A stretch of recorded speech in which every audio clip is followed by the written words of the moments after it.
before I do, I would like to say a little bit more about her, because she is a remarkable person. We're incredibly lucky to have her here speaking this evening.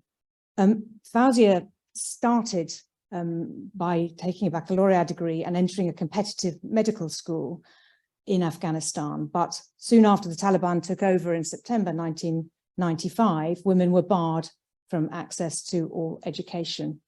And finding the doors of a university education closed to her, Fawzia focused her energy on women's rights organizations, working closely with some of the most vulnerable groups, like the internally displaced people group and marginalized women and children. She went on working with UNICEF in Afghanistan on women and children's rights, especially trying to get children into school, reintegrating child soldiers, and fighting child trafficking. And she went on studying. She has degrees from Kabul University in law and political science, and a master's in international relations and human rights from the Geneva School of Diplomacy. And because of Fawzia's political family background and determination to support public life, when it became possible, after the Taliban retreated for the first time, she decided to run for a seat in Parliament from the Bancroft province, and she was elected as an MP in September 2005 in what was the first elected parliament for 33 years in Afghanistan. And she was elected then as the first woman, second deputy speaker of Parliament. And in 2010, in her second term in Parliament, she chaired the Parliamentary Standing Committee on Women and Human Rights until 2019. And she's championed some enormously important initiatives, like an initiative on women's living conditions in Afghan prisons, violence against children, and tabled a lot of progressive laws protecting women and children, including laws about harassment and child labour, and continued to fight for human rights and gender budgeting, thinking about women's issues when budgets are set, and promoting girls' and women's education. Now, sadly, of course, that has come to an end. When the Taliban came into power, she was put under house arrest in Kabul, but managed to flee, and since then has travelled across the world, meeting world leaders, human rights organisations, civil society organisers and activists, to keep the focus on Afghanistan in terms of humanitarian intervention, especially about the repression of women and girls. And she continues to lobby for full protection of women's rights and to warn about the security consequences of failing to continue to keep on our minds and in our agendas the position of women and the people of Afghanistan. And she was recently nominated for the Nobel Peace Prize. I also have been specially asked by my wonderful executive assistant, Asma Qayyum, to mention that she is an author, and she's written letters to my daughter and an autobiography called The Favourite Daughter, which Asma told me she read when she was 14 and completely changed her attitude to women's rights and political outlook. So I think that's wonderful. It's part of the reason she's, among other things, one of the BBC's 100 Women and a young global leader from World Economic Forum. And many others, one of the 50 great political leaders in Fortune magazine in 2021. So we're incredibly lucky to have Fawzia here. She's going to speak, I think about 15 or 20 minutes, and then she will take questions, and I'll come back to the lectern, and you can ask her questions through a microphone so that she can hear you all that way away. So thank you very much, Fawzia. I hope she's here. Yes, thank you so much, Helen, for this opportunity. It's a pleasure to be addressing and be part of this very, very important event at the Mansfield College, despite my heartfelt wishes to be there in person. But as you rightly said, it is an important time for the women of Afghanistan to find their agency and their representation in the international stage, as they are being erased from the public sphere in their own country. And given that importance of our lobby and advocacy for the women of Afghanistan and for our country, there is going to be the Committee on the States of Women in the UN General Assembly, where I felt the importance to be there, and also to attend a lot of other meetings while I'm here in New York and Washington. The theme of this conversation is Afghanistan, what next in politics? But before I speak about what next in politics, I would like all of us to go 2 years before from now, and see what went wrong, that we faced the circumstances and the situation in politics in Afghanistan. We all know that there was a negotiation between the United States and the Taliban in Doha, started from 2017, and in February 2020 they agreed for a political a peace kind of an agreement that would allow the United States to withdraw their troops from Afghanistan based on the conditions that the Taliban will seriously commit their time for a political dialogue, which will result a political establishment acceptable by everyone and inclusive enough and representative enough of the Afghan society diversity. As a result of that, we started a political dialogue, which I was part of that, negotiating along with my other 3 sisters, altogether 4 women, representing the diversity and the republic, I would say, in the political dialogues. Our hope was that we will be able to bring some level of political power sharing, where the Taliban will be one element of a government, but then the other society in Afghanistan, including the women, will be the major part of that. However, it didn't happen the way we had hoped, because obviously the withdrawal of the international forces, especially the United States, when President Biden announced the withdrawal on the 15th of April, the same year, 2021 actually, paved the way for absolute demoralization of our security forces, and a lot of political instability. All of this, together with the corruption that was happening in Afghanistan and a power-centric government, paved the way for the Taliban return. Now, we know that the Taliban captured many places by fighting. However, they entered Kabul after the former president fled from Afghanistan, creating a vacuum of power, which paved the way for Taliban return. Now, since Taliban returned, the situation has deteriorated, as we all know, in terms of the poverty, in terms of human rights crisis, and lack of an inclusive, unacceptable government.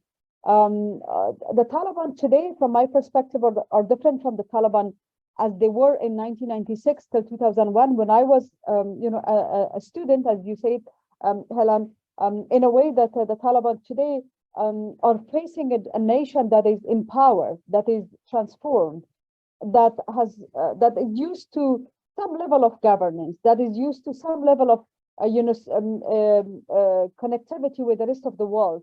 The society in Afghanistan today is not the same society as Taliban ruled in for the first time, and therefore the Taliban today are also divided over many issues. I'm not saying they are divided over ideology, but they are divided over power and resources, and they cannot simply handle a society that is so transformed.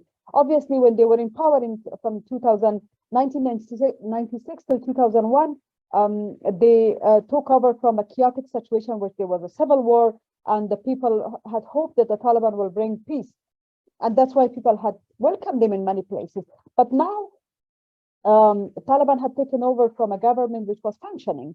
Obviously, there was corruption, there was all the problems that exist in any society or in most of the societies, but there was a government which checks and balance with the 3 pillars. The parliament was one of the pillars, very strong and dynamic media. They took over when the offices were fully furnished, computers, everything was there.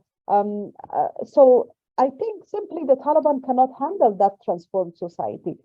Since they have taken power, despite the fact that they have, during the negotiation, they have committed to us, but to the people of Afghanistan through many announcements and position papers that they have, and media release papers that they have had, that they will respect women's rights, that they will commit fully to a political dialogue. But I think, the withdrawal gave them a chance that, or a hope that they will win anyways, regardless of their commitment to political dialogue. They will win militarily, and that's why they committed more time into expediting war, and expediting the battlefield, basically. Despite their commitment on human rights and respect for women's rights, we know that since they have taken power on the 15th of August 2021, which I was in Kabul, obviously, they have issued so far 26 edicts eliminating women's rights. Starting from their first edict, which asked all the women who were working in public sphere to stay home and don't come, to the edict to eliminate women or ask women and girls who were going to school beyond grade 6 to stay home, and all the way to the recent edicts, which was on the 21st of December and 26th of December, and the most recent one of 2 days ago, saying women to stay home, don't work with international organizations, and women to don't go to the universities anymore. And recently, like yesterday, they issued another decree asking the male student of universities to start their education in March, but a female student, nothing about that. It's very vague, and so therefore, I think personally, whatever Taliban do, their approach towards human rights and women's rights has got nothing to do with Islam and nothing to do with our culture. I think they use women's rights and human rights as a matter of instrumental object to negotiate with the rest of the world. In their negotiation, in their engagement, they have gained so much without getting anything or without giving anything on these issues of human rights. And so therefore, I think the international engagement really should be with clear benchmarks and conditions of what they get in return, because I believe personally international pressure will work on Taliban. And therefore, I think we all have a collective responsibility towards benchmarks of human rights. And we should not regard this as a normal or okay to see that to that level of human rights crisis is happening in Afghanistan, where there has been $2.something billion deficit to our economy in the last year and a half since the Taliban take over, because of the fact that they have deprived women from work and from being engaged into the society. Now, Taliban offer to the international community has been that they are the only group that fight ISIS, and that was the base for international community negotiation during the Doha peace process with the Taliban, which obviously surprised a lot of people in Afghanistan, because how do you expect one military extremist groups whose existence is based on suicide bombing and on killing of civilians without any accountability, how do you expect them to dismantle another military extremist group, which is the ISIS-K or Daesh? But that has been the Taliban kind of offer to the international community, and they have been quite successful in selling that narrative. While on the contrary, we know that since they have taken over, one of their major commitment in the Doha deal was also to be able to absolutely disassociate themselves with other military extremist groups, including Al-Qaeda and Daesh and other groups.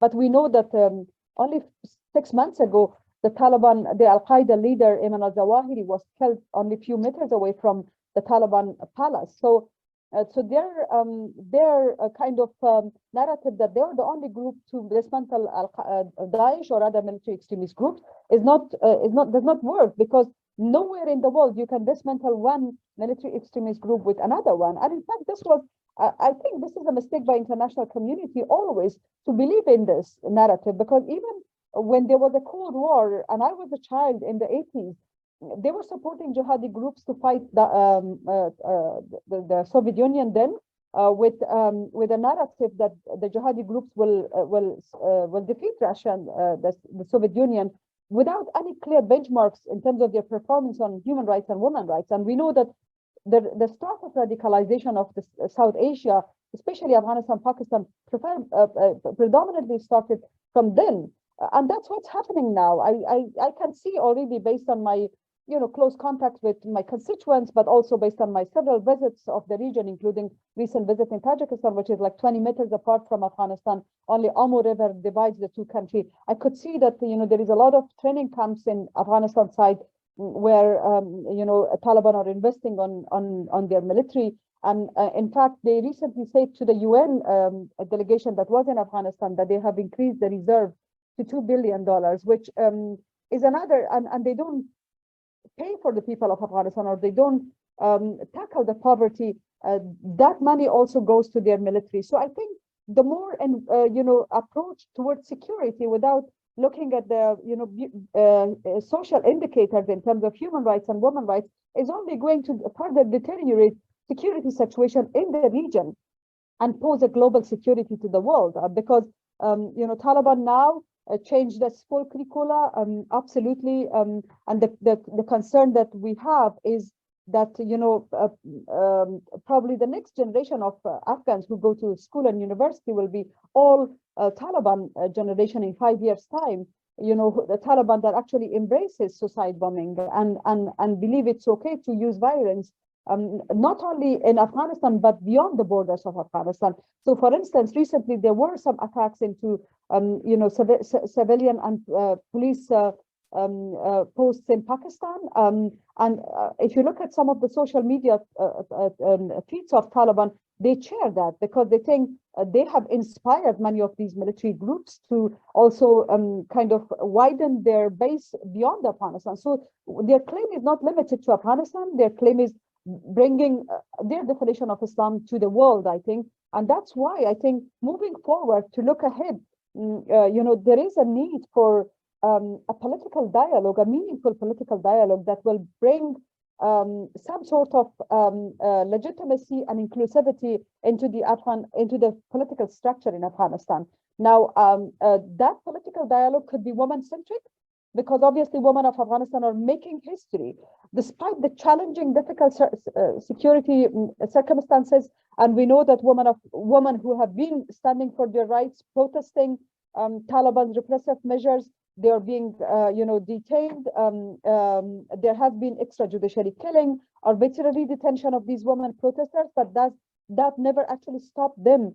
They go to, streets to protest. They are making history, I can say.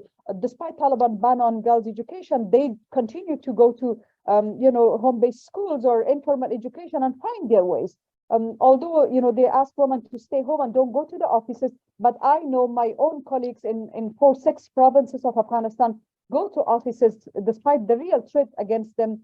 Every day when I wake up and I call them and I ask them about how they feel, they tell me that this is the only means they can protest the repressive measures of Taliban by going to the office. So I think it's time for the world to listen to the people of Afghanistan, led by women in this, moving forward, and regard women of Afghanistan as a main player in this. As I said before, we are completely being erased from the political sphere. Now, we need to be given that agency and legitimacy internationally to represent our country and to facilitate a political dialogue, because I think a political dialogue that is led by women will only empower women, empower them enough for Taliban to see that there is no way forward without women, and women of Afghanistan are become unavoidable for Taliban.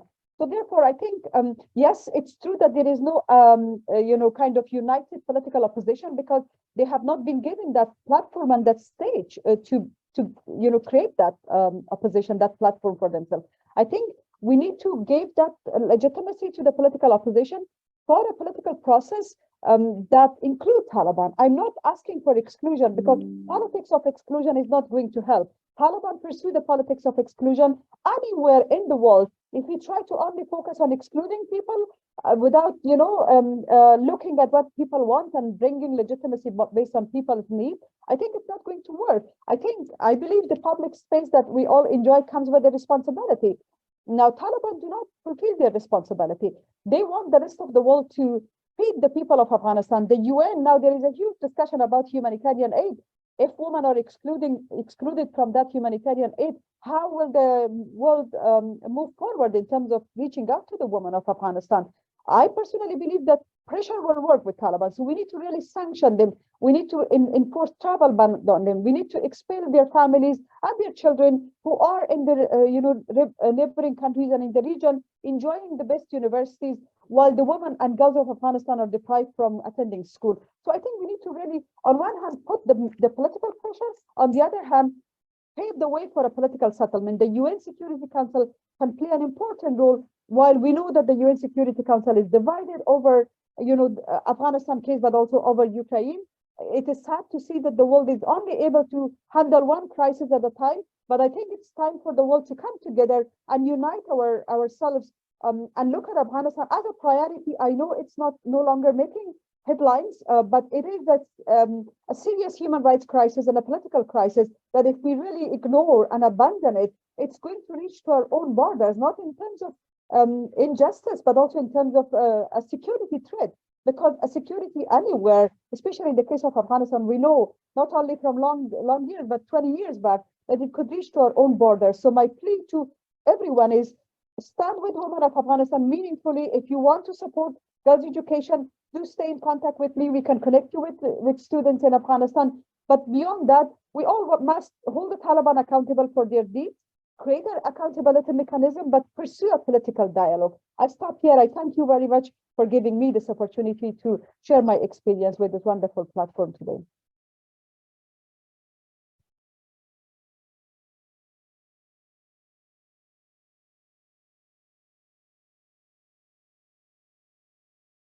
Thank you very much, Fawzia, for sharing those thoughts with us.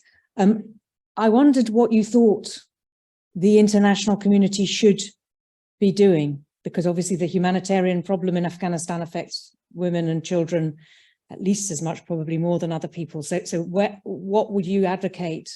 Do you advocate that the nations and the World Bank and other institutions do? It has been the major part of our agenda discussion since yesterday that I'm in New York. We have been meeting a lot of UN agencies, member states on their approach. Obviously, it's a very difficult and complicated situation. There is no, clear response to this. There is a very fine line between reaching out to the people in need, but ensuring our common principle, which is equality, which is justice, which is inclusion. So the UN also is not clear on what they want to do. But my suggestion, based on my experience from Afghanistan, I think we have to really make the humanitarian aid conditions based, because we should not normalize the discrimination. Now, the situation in Afghanistan is that exclusion is the norm, inclusion is the exception. We should not really make inclusion the norm and exclusion the exception if there are any circumstances where women are excluded and for security reasons or any other reasons. But I think what we have asked is that the money should go directly to this women-led organizations who are still operating in Afghanistan. Women who are on the ground must be empowered. No money should go to Taliban, because they claim that they have increased their income by domestic revenue and by signing the deal, the contract with China, with neighboring countries, including China. We know recently they have signed a deal to sell our gas to China. So they do have, and also we had a meeting yesterday with one of the UN senior officials. I know from my personal contacts in Afghanistan as well that the Taliban have 2 billion in reserve, which is a good thing. Now they have to really deliver to the people of Afghanistan. The worry I have is that the money they gain through the contracts and through the domestic revenue, they spend that for their soldiers, to pay for their soldiers. They don't deliver. They think it's the UN job to deliver. They must be held accountable as de facto authorities to deliver. Meanwhile, I think there should be a strong accountability mechanism put in place, but also strong monitoring mechanism put in place by the UN to ensure that the humanitarian aid does not benefit Taliban. It does not empower them. It must continue to benefit the ordinary people, because obviously, a country rich in resources. You know that Afghanistan is full of natural resources, but yet poor in terms of the situation of the people. We know that almost everybody in Afghanistan is suffering from poverty. They must be helped without ensuring that the Taliban do not benefit that. And there are ways. We are working now with the UN in terms of putting up a monitoring mechanism, but also accountability for the international organizations for the money they receive and how they spend it, and how they make sure that it actually reaches the unreached population, which are the women and the minorities and the vulnerable community. Right, I'm going to open it up. I'm sure there are other people who want to ask Fawzia some questions. Can you wait, please, for the microphone so that she can hear you? Who's going to start off? I can see a hand back there. Okay, thank you. Thank you very much. I'm a graduate student here, study law. So I have a very background question. You mentioned that the society in Afghan transformed. So my following questions, has the Taliban group transformed a little bit or not? So, I mean, whether their constituency or their ideology transformed or changed. Thank you. Well, I know that the Taliban do send their own daughters to school and university. And in fact, my engagement in the negotiation, I have seen firsthand that their own children go to university and school. I think the fact that they don't allow women of Afghanistan to enjoy their full rights or put the repressive measures against the people of Afghanistan in general, I think because they want to prove their ability, their presence. They want to, the moment the Taliban start opening up by allowing women to go to school or allowing the society to enjoy their full rights, I think the Taliban existence will be questioned. And they know that, and that's why it's a matter of power. We know that after their recent edicts, all the Muslim countries, including the Organization of Islamic Cooperation, other major Muslim countries, they have issued statement in condemnation and say that what Taliban do is in contradiction with Islam. So even if some of them have progressed, even if some of them believe that what they are doing is wrong, which some of them have said this publicly as well, but overall their policy has not changed, and in fact it's the same as it was before. I think in many occasions it has even become worse, because in 1996 until 2001, women were allowed to work in humanitarian aid and humanitarian field, but now they have abandoned that. Although the practice is different, because as I said before, women try to protest. One of the means that they protest is going to their offices, despite all the challenges that the Taliban put on them. But I think some Taliban might have, because they have been exposed to so many international visits and conferences, and they have lived in the Middle East countries, etc., they might have their own children and their own family exposed to many freedom. But the fact that they have not been impactful in changing the view of the leader is still the main decision maker. And he obviously has very little clue about actual Islam, because I actually invited him for the other day, like 2 days ago, on the anniversary of the Doha agreement with Americans and Taliban. I invited him for a public debate about Islamic principles on education, on girls' education, because they have no answer. What they are doing is in contradiction with Islamic principles.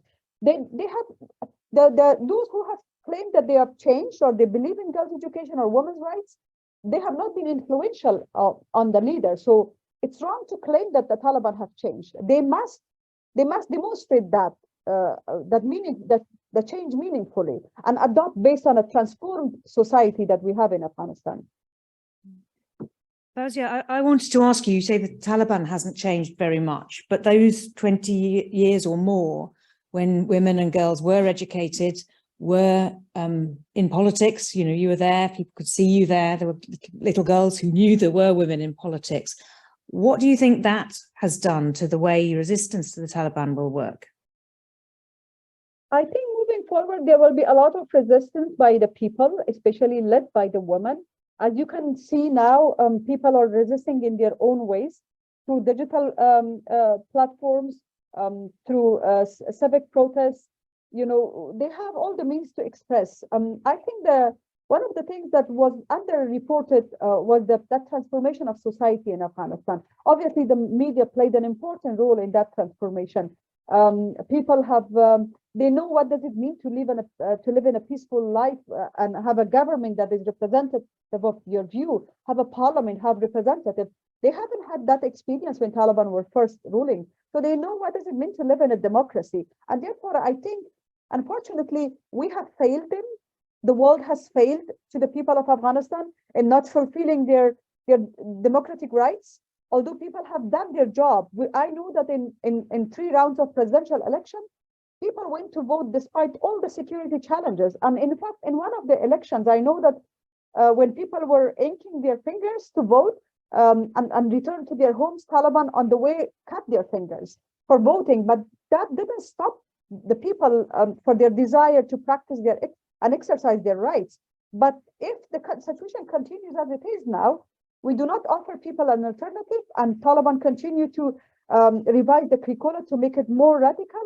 I think people will eventually start questioning you know, what is it? What is the value of democracy if we are not offering that to the people? So I think before we reach to that level, we need to really push for a political dialogue, which is based on the will of people, some sort of legitimacy from the people. I emphasize on the election, but obviously I'm open for a conversation on what the Taliban want to see in the future, because during my conversation with them or during the peace talks, we haven't heard anything tangible from them in terms of what they think of the political process will look like. The only thing they were emphasizing was establishing an Islamic government. Well, Islamic government can be very vague, from an Islamic republic to an Islamic Emirate, right? So what is their version? They have never said that they want an Islamic Emirate. They always said an Islamic government. So I think moving forward, we have to really, we have to respect that transformation and pave the way for a political dialogue. Thank you. I've got a hand here and then a hand here.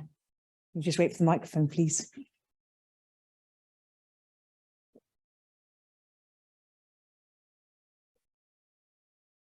Thank you very much indeed for your very insightful comments. I'm going to ask a slightly negative question, and I apologize for asking it, but I'm very fascinated to hear what you have to say.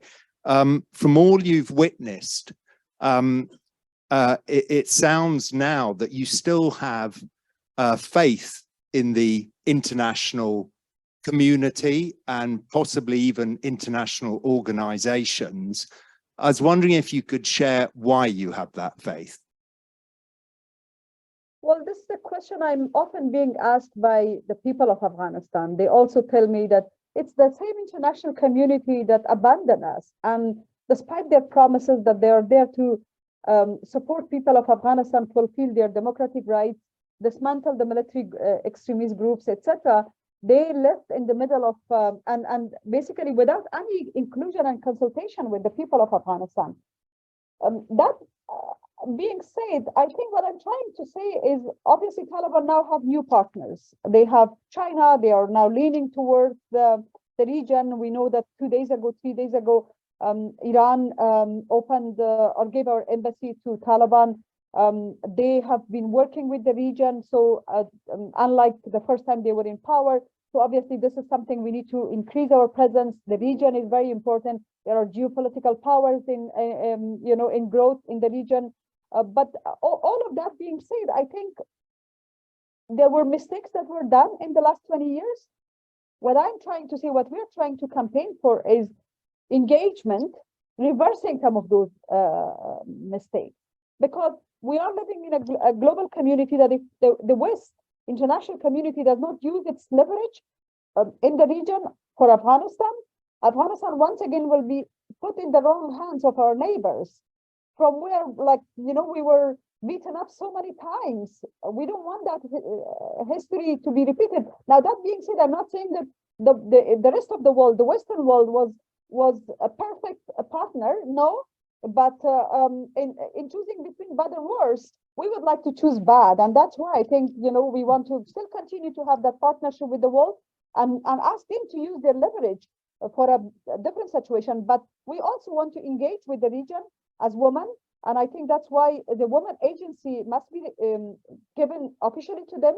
I have been asking for a women office for Afghan women in one of the regional countries, a political office, the same way the Taliban was given that opportunity, for us to be recognized as a stakeholder representing our country. And yes, thank you.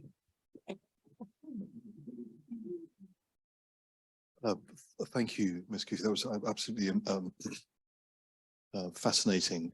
I wonder whether you could tell us a little bit more about the divisions within the Taliban and whether or not we in the West can work with you to draw some of the, and use the phrase advisory, progressive elements perhaps, and also whether there are other kind of regional partners. You've mentioned China and Iran, but I wonder what role Pakistan and the Haqqani network are playing in this, and whether there are good actors, regional actors that can also play a role. Thank you. I'll start by the last question. In terms of the regional actors, we know that if the military extremist groups are not, confronted on a coordinated manner, they could really pose a security threat to anywhere. Now, recently, we know that the security situation in Pakistan deteriorated as well, and the Taliban Pakistan also, there is a claim that they have safe, protection under the Taliban in Afghanistan. Obviously, we know that the Central Asian countries also have their own concerns. I was there recently. We know that some of these networks, including Islamic Movement of Uzbekistan, Tariq Taliban Tajikistan, but other Islamic, military extremist groups, now they feel safer in Afghanistan. I think the approach some of these regional countries have, their strategy in working with Taliban is very much security centric. They think they must bribe Taliban so that they keep these, potential local threats that they have under control. I feel the other way. I think they will be empowered, and eventually they will feel they will pose a security threat for Pakistan and to Central Asian countries as well. And that's why before that happens, I think we have to really dismantle all the potentials that exist in Afghanistan by bringing a kind of legitimate, inclusive government that is representative of that society and the diversity, including in terms of the progressive. I don't think that there is that term. I think some of these Taliban who are ministers are working in high-level positions, and they want to continue to work with the world. They keep making nice statements and show sympathy towards women. I personally believe they want to show to the world that they are against all of this, while the leader is to be blamed. But I mean, one of the things we have been asking, talking with the UN in the last 2 days is, then if they are like the Minister of Foreign Affairs or the Minister of whoever ministry it is, why not they are like impacting this situation? If they are not impacting, then the engagement for what? So I think I think there is a way for us to work with the international community to even lever that division. I believe that we can lever that division. But I think initially the world must really become firm on delivering those messages in terms of, the Taliban will not continue to enjoy their honeymoon forever. They must be held accountable. And therefore, even those ministers who make nice statements and take pictures with all these special envoys that travel to Afghanistan, they must tell them that, unless you don't deliver and tangible delivery in terms of human rights and women inclusion, we're not going to engage with you anymore, and the money should even be conditionalized. And I think knowing my country, knowing the social fabric of Afghanistan, knowing being engaged with Taliban now for 4 years, I know that the political pressure will work. And meanwhile, we should lever those divisions. I think I'm hoping that that political division will further increase, and that gave an entry point for the world and for us. For a possible political, political settlement. Thank you. Shukriya. Hi, Fawzia. Thank you for this insightful talk. I have a few questions. I don't really know where to start from. One of the questions is around the involvement of men in Afghanistan, and where do they come in the picture of the struggle for women's rights? Because time and again, I've seen women, despite the risks, come to the streets in Afghanistan and protest. But I see very little from Afghan men. Well, that's not to discredit all the journalists who are reporting and risking their lives for this, but generally speaking, they're very silent.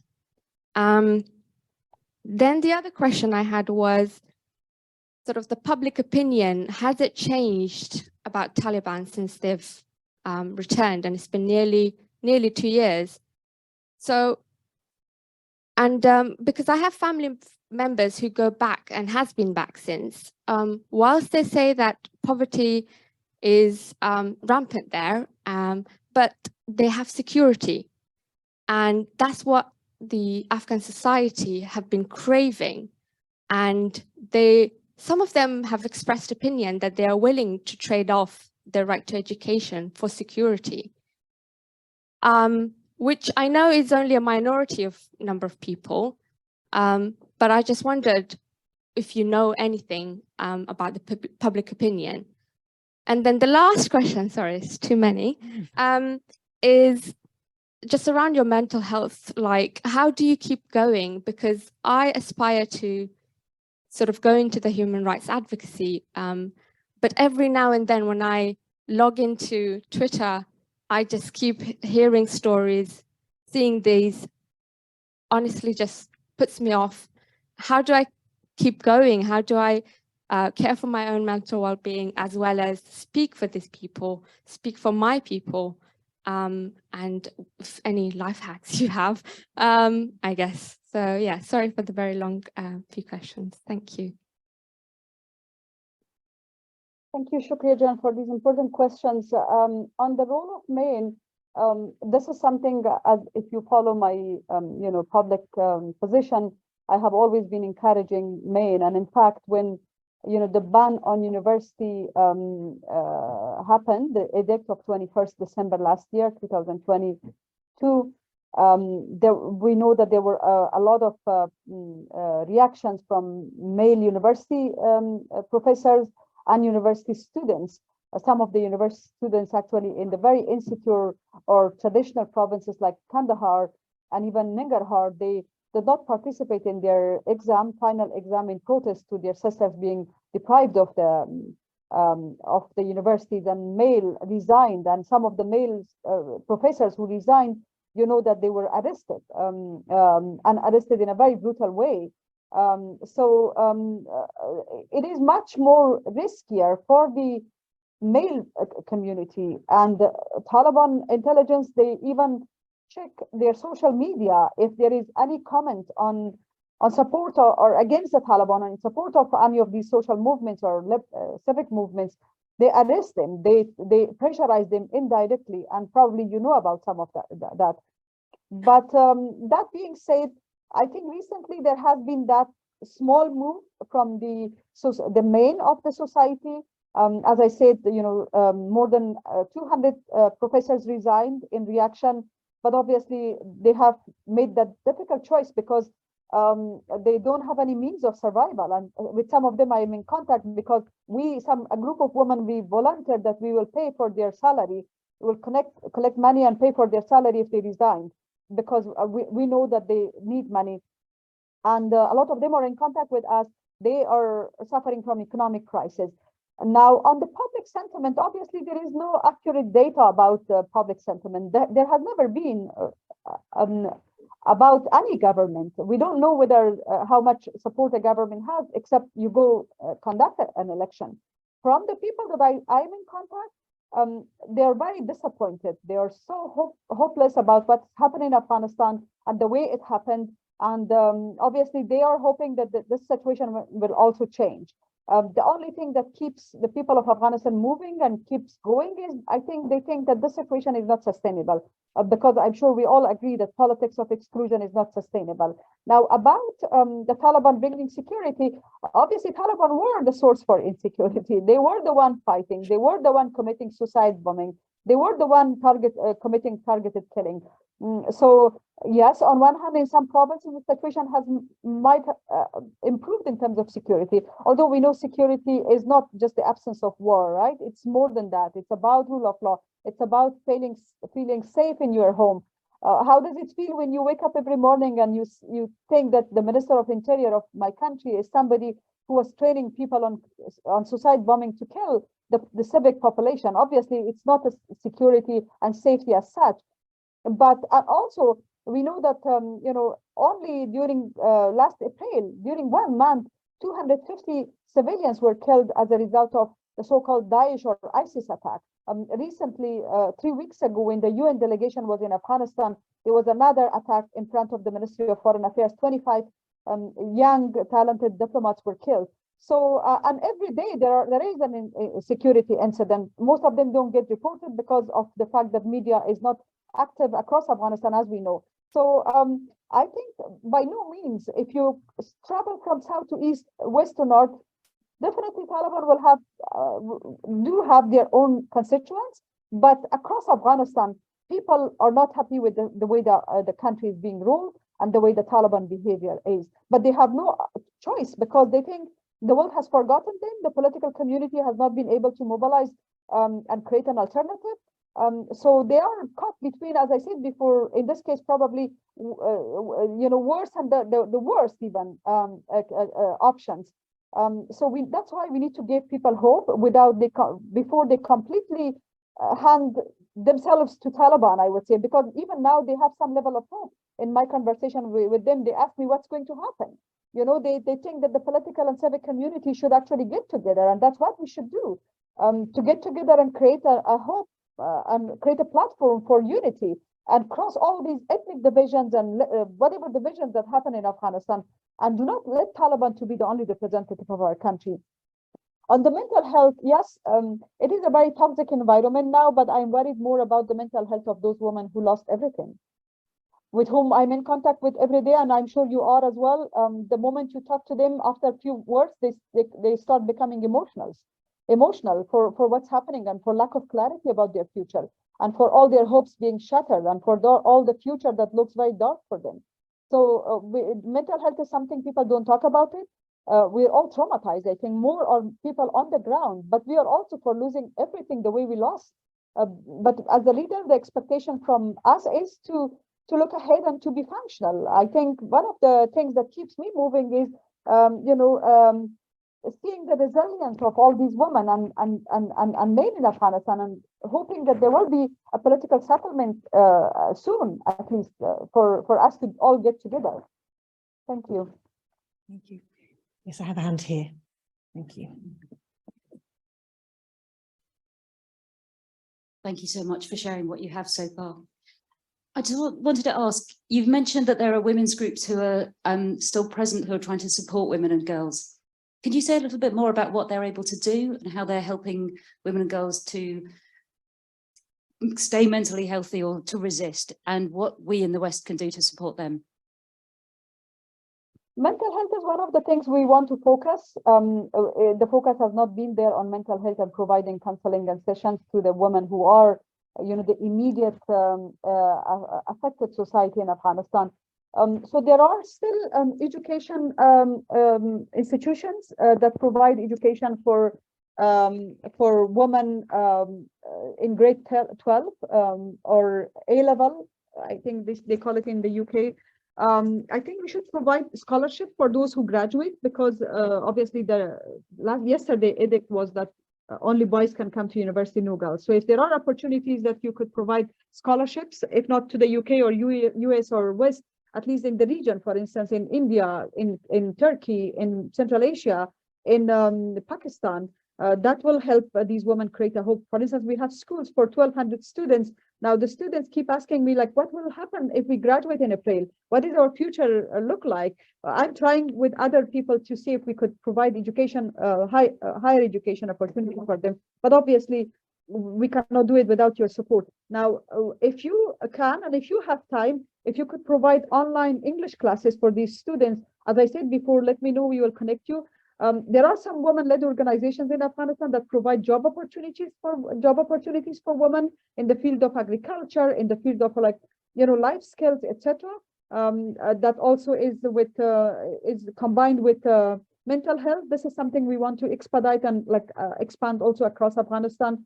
We need to connect their local products to the market, but obviously these are very minimalistic approach, right? So because nothing is going to substitute women full meaningful participation in social political life or actual education when girls and boys go to university and go to school and exercise their rights. But at this stage, that's what we can do. I think we will all have to hold our governments accountable to pressurize Taliban, because I would like to emphasize that a political pressure on Taliban will respond. If not to the leader, at least to the lower level, they will go to the leader and say, because of your deed, because of your edicts, the world is not willing to work with us. So you either change, or a change within, for maybe a different reason will come in Taliban movement. Thank you. Okay, I can see a hand right at the back here and then here. Hello, thank you for this very insightful lecture. So you mentioned rendering a lot of the humanitarian aid conditional in order to sort of hold the Taliban accountable. But in my experience, I come from Sudan, a lot of sanctions and humanitarian aid that is made conditional, especially on regimes that have shown a very strong willingness to allow the population to continue to suffer, has only reflected negatively on the quality of life and the poverty that becomes rampant in the nation. And so I was wondering if you could elaborate on how making humanitarian aid conditional would be effective. Thank you. Yeah, thank you. As I said before, it's a very, difficult situation. And there is a fine line between how do you reach the population and how do you stick to your human rights principles. I think the situation of Afghanistan and the people of Afghanistan is very unique, because even in Sudan or anywhere in the world, you don't have a government that completely erased the female gender of their society. So we don't want this to become a norm, right? Because we don't want exclusion to become a norm. Therefore, I think what we want to ask for is reach out to the woman, reach out to the population, but make it condition to the Taliban that they also have a responsibility. What they are doing is against all the principles of religion and human rights principles. Empower the women organizations that are on the ground, because there are these local organizations across Afghanistan, grassroots, which are now being banned by Taliban, but they still function with minimum resources. So send the resources directly to them, because they are in touch with the household, with the families. But meanwhile, in your engagement with Taliban, tell them that if they don't respect human rights and women's rights and allow women to become active part of the society, they're not going to always be able to enjoy this, because I know that a lot of money is also directly going to Taliban. On a weekly basis, $80 million go to Taliban Central Bank. Obviously, this is not acceptable. As women, we should not allow this to happen. So the population should benefit, but the money should go directly to the population and to the organizations that are working on the grassroots. Because I know also Taliban registered a lot of non-governmental organizations called NGOs. So they are benefiting the humanitarian aid indirectly and directly. And that's why it makes it very difficult as people's representative and as somebody who has a huge dream for that country and for the future of that country. Obviously, I don't want my people to starve. But meanwhile, what about that $2 billion reserve that the Taliban have? And they claim that they have reserved it through the domestic revenue. They don't spend it to deliver services to the people. They want the world to feed the people, because that's what they think the world should do. So therefore, I think there should be a middle ground mechanism. We reach out to the public through the community-based organization, empower the women-led organizations. Don't give the money and cash to Taliban the way that you are doing it now. But in your engagement, make it clear to Taliban that unless they don't really show tangible measures, they're not going to benefit this forever. And I have just a hand here. Thank you. Salam Fawzia John. Thank you so much for your brilliant talk. So my name is Faisal. I'm a default student here, and I grew up in Germany as a son to Afghan immigrants. And I always had family in Kabul, always had also female cousins in Kabul who, as I was growing up in Germany, always refused to go to the West, go to Europe or the North America, because they wanted to build their own country. Now, out of all of those cousins, almost all of them made their way abroad. Almost all of them have left. And those who are still there, they message every day asking for any kind of opportunity to go abroad, because they may not be able to continue their study, or they may not be able to work. So there's really no perspective for them. And as you mentioned, having no hope or like no idea, no vision how the next months are going to look like also comes with mental health challenges. So who I am to tell them, no, stay put, fight, be resilient, but rather no, like go away, like go to a different country, build a new life, because there's no immediate hope in Afghanistan. How do you kind of balance and negotiate this sort of like feeling of like hopelessness, and the best thing, the most efficient thing would be just to like go abroad and leave the country as sort of like this mass exodus or brain drain, versus actually telling people and individuals and women affected, young girls as well, to stay there and fight and keep being that voice. Yes, Faisal John, once again, I mean, the brain drain has been one of the, I think, honestly, if you ask me personally, I feel that this evacuation of all these influential people from Afghanistan was a mistake. Because I think if we collectively stayed there, you know, how many of us would have been killed by Taliban and imprisoned? Probably 2,000, 3,000, but millions actually left Afghanistan. And we could have made a difference. But collective evacuation, I think, left the population in a situation where they think that there is no hope for the future. And that's why I'm saying that we need to, you know, create that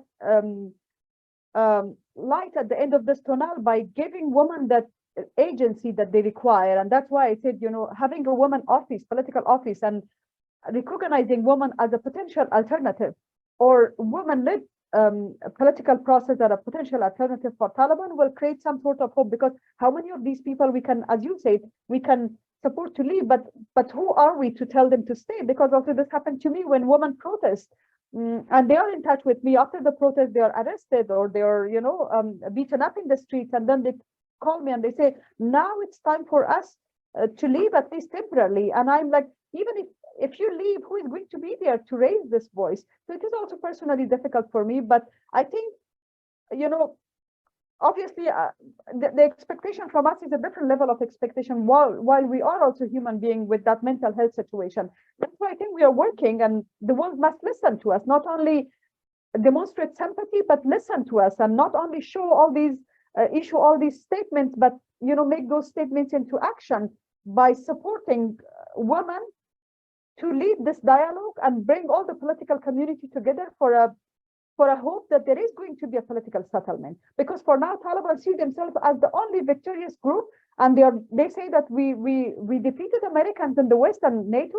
We don't see the need for a political dialogue. We have got the power by force, while you and I and all of us who have followed Afghanistan closely, we know that if there was no Doha deal with them by Americans, they would have never been able to enter Afghanistan the way they did, because they fought for 20 years. They were not able to get one district, the control of one district. So I think a political, you know, led dialogue by women will give that sense of hope. But meanwhile, my urge to all these different nations is that support those women who are in dire, difficult security situation. Taliban are after them every day, or they want to get education because they deserve that, right? We're nobody to create that limit for them, that you continue to stay in a country where there is no hope for you. To support them get out of Afghanistan, but obviously we cannot get out 35 million people. We need to do something in that country.